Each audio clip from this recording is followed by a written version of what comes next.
Hey guys, it's Saturday night. Let's talk some epistemology. Last time we talked about intuition, and I talked about my journey from being an engineer. I called it from engineer to intuitionist, which will still be a foundation as we go forward into some of these other ideas.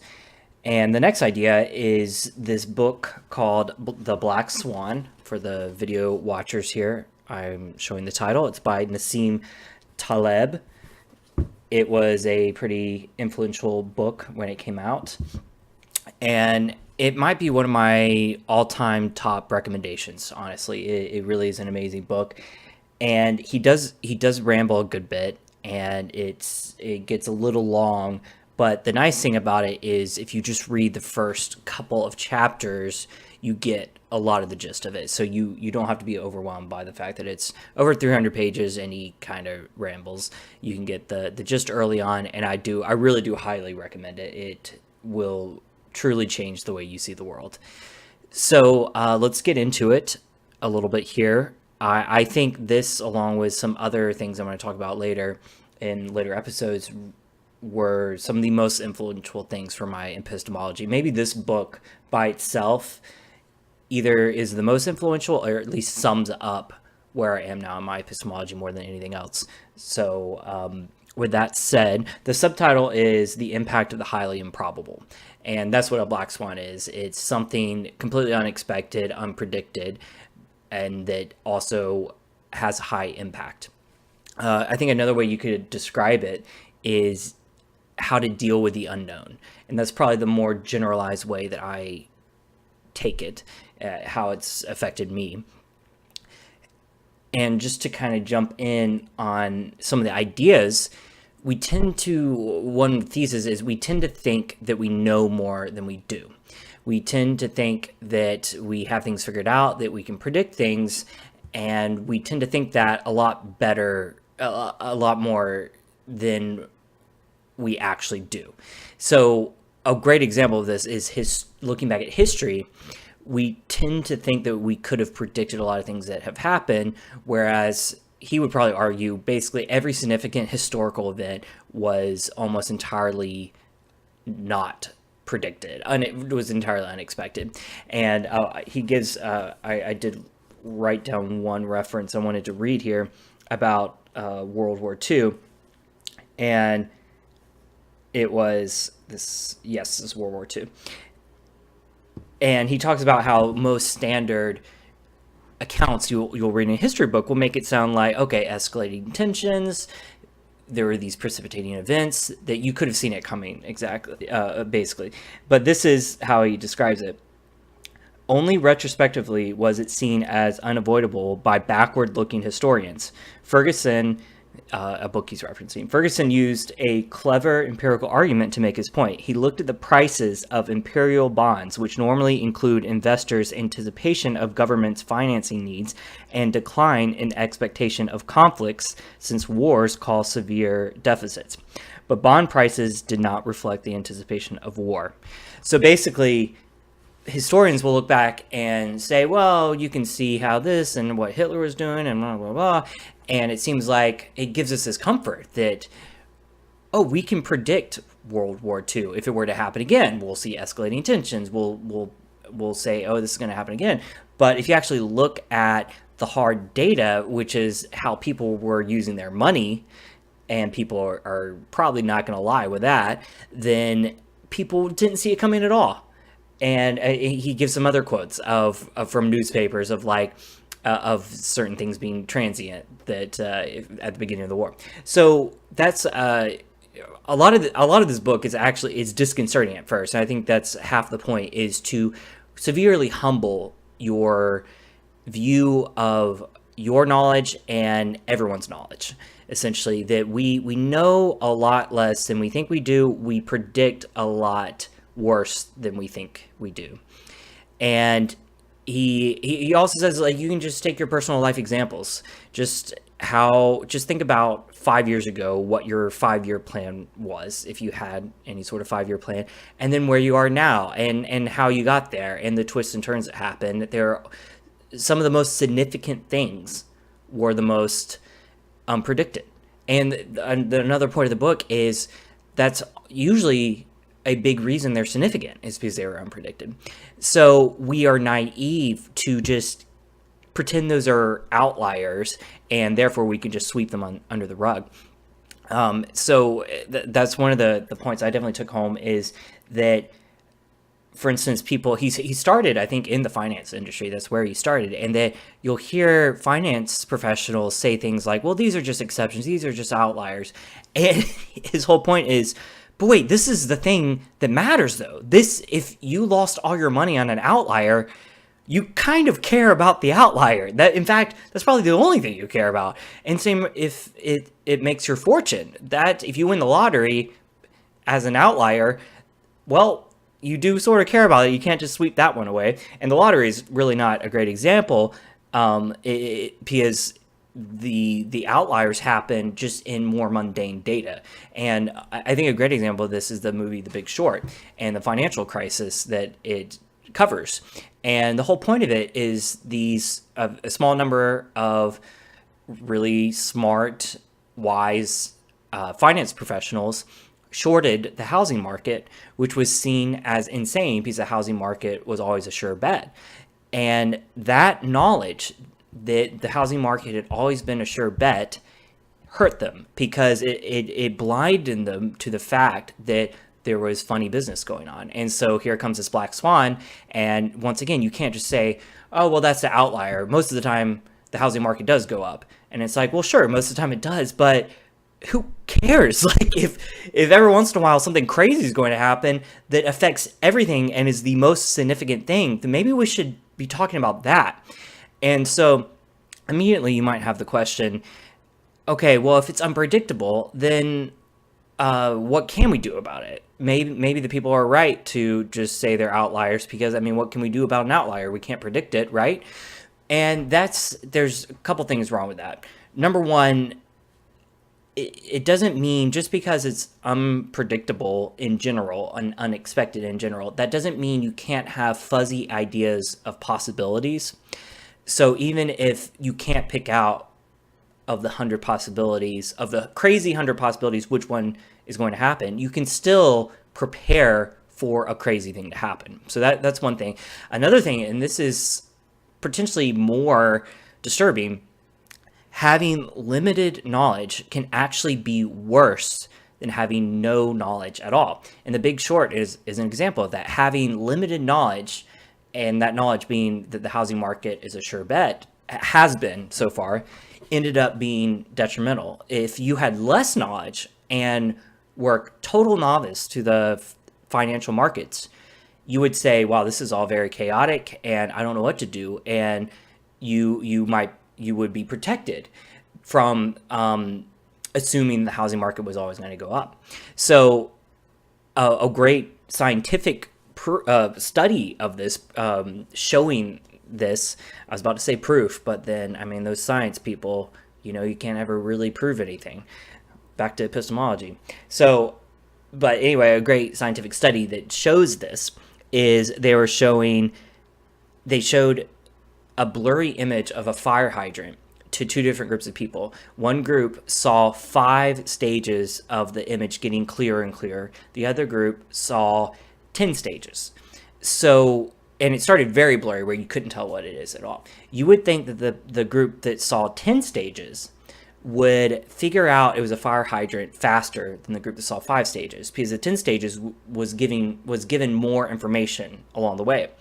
It was the opposite. The group that saw 5 actually did better. And the theory is that the people that saw 10 stages of the image as it got clearer, their minds started forming preconceived ideas of what it was going to be that were wrong and slowed them down from intuitively seeing a fire hydrant. So the people who saw the 5 stages only had less of a chance to form bad hypotheses along the way, and instead halfway through it just clicked and they saw a fire hydrant there. But the 10 stage people, they had all these ideas. They're like, it's a dog, it's a whatever, and then as it got closer, their brain had to work against itself to undo the false hypotheses. So it's just having I think this book shows how dangerous it is to not be aware of exactly what knowledge you have, to think you have more than you do, to think it's more sure than it is, that there's all these subtle ways that it trips you up, and that ironically you might end up being better off having no knowledge. Circling back to the personal life examples real quick, there's an interesting intersection here with improv. And I've done a decent amount of improv comedy. It's one of my favorite hobbies. And it really becomes a life philosophy for a lot of people. And it has for me in a lot of ways. And it really intersects with these sort of ideas, because what improv does is it really implicitly takes the Black Swan sort of idea of, we can't predict nearly as well as we think we can. We know what the right move in the moment will be. We know it ahead of time, not very well at all. We think we do. We think we know ahead of time. But when we get there, we actually do much better in the moment dealing with the data we have on hand right then than planning, for instance, 5 years ahead. So it actually intersects well with improv. That improv, I think, has a much more humble epistemology. It's saying we can't pre-plan that well. So to move on from there, I think one of the best ways to sum up the impact this book has had on me, and also, I mean, I think what the purpose is it sort of flips what you focus on. That the naive epistemology is you're constantly focusing on gaining knowledge, on what knowledge you have and gaining it. And actually, this is a quote from the book. It says that Black Swan logic makes what you don't know far more relevant than what you do know. Or that's a very close paraphrase, at least. So basically, you start focusing on the possibilities of the unknown rather than just obsessing over gaining knowledge. And another way to say it is that you focus more on kind of meta knowledge. You focus on the landscape of knowledge and possibilities rather than simply, once again, just trying to gain knowledge. So I think having a few examples of this might help. A recent one that I immediately thought of Black Swan sort of thinking was when, I mean, it's not that recent, it's a couple years ago at this point, but when the report came out that dietitians were starting to recommend whole milk instead of skim, that basically we'd kind of come full circle that, wait, whole milk was actually best after all. What makes me think of this as being a Black Swan situation, or that the researchers were not originally not being Black Swan thinkers, is the fact that it can come from a sort of hubris of, we understand exactly how every part of milk interacts with the human body, and we can decide which parts are good and which parts are bad, and let's get rid of the bad, and here's the recommendation. And then 20, 30 years later, it's like, oh crap, it was more complicated than we realized. The fat is actually good for heart health, whatever, you need to have it. So, and I'm all for research and learning as much as we can, but I think Black Swan thinking makes you put the desire to learn the details as secondary. Like, it's absolutely part of the process, but the more important thing is the bird's eye view and knowing the layout of your knowledge and the bigger ideas, and then you can get into the nitty gritty. But if you just do nitty gritty knowledge, then you're lost, and you quickly think you know more about a complex system than you might actually. Another example that he uses that I think is really interesting, that's very similar to the nutrition one, is that he thinks that we should avoid adding CO2 to the atmosphere, not because of some sure science that it's bad for the atmosphere. Instead, because he thinks that the atmosphere and weather, well, he reverts to what we all know, which is the atmosphere and weather are highly complex systems that we still have a lot to learn about, and so messing with it is a bad idea. And what I love about this, it's a really good example of using Black Swan thinking, which is he's only using the knowledge we all have. In other words, we all share the knowledge that the weather is highly complex, that we're still learning a lot about it. And so he's assuming far less knowledge than really either side in the climate change debate, if you want to call it that. Either side claims. He's claiming less knowledge and making a more heuristic judgment that is far more robust and safer than to assume anything about the atmosphere. So he's saying it's so complex and so crucial, and we know all this stuff is interconnected. Why the heck would we mess with it without being really sure?